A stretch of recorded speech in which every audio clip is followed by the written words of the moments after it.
Berakhirnya masa Orde Baru di Indonesia ditandai dengan adanya krisis ekonomi yang melanda sejak tahun 1997. Krisis tersebut membuat nilai tukar rupiah jatuh. Badai krisis moneter berlarut-larut akhirnya memancing kelompok kritis di masyarakat. Kelompok kritis menilai permasalahan ekonomi ini bertumbuh pada kesalahan pengurus pemerintah Orde Baru. Situasi yang awalnya hanya krisis ekonomi berkembang menjadi krisis kepercayaan.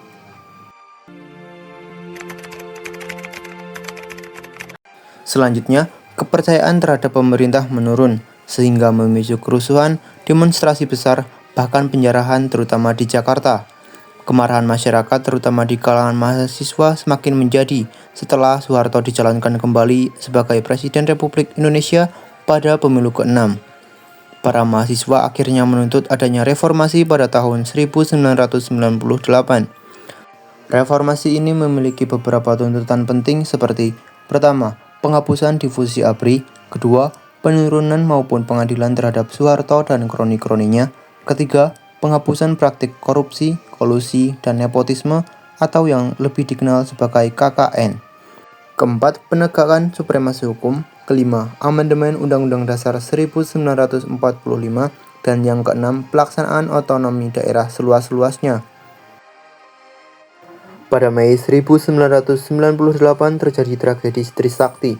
4 mahasiswa Universitas Trisakti tewas tertembak oleh aparat keamanan pada pendemonstrasi yang kemudian dikenal sebagai pahlawan reformasi. Puncaknya dari demonstrasi mahasiswa terjadi pada tanggal 19 sampai 21 Mei 1998 di depan gedung DPR atau MPR Jakarta. Sampai tanggal 21 Mei 1998 di Istana Merdeka, Presiden Soeharto mundur dari jabatannya dan sekaligus pengambilan sumpah jabatan oleh B.J. Habibie sebagai Presiden ketiga Indonesia. Melihat peluang reformasi semakin besar, Presiden Soeharto akhirnya menyampaikan pengunduran diri dari tanggal 21 Mei 1998. Berakhirnya masa jabatan Soeharto inilah yang menjadi tanda runtuhnya masa Orde Baru dan berganti menjadi era reformasi.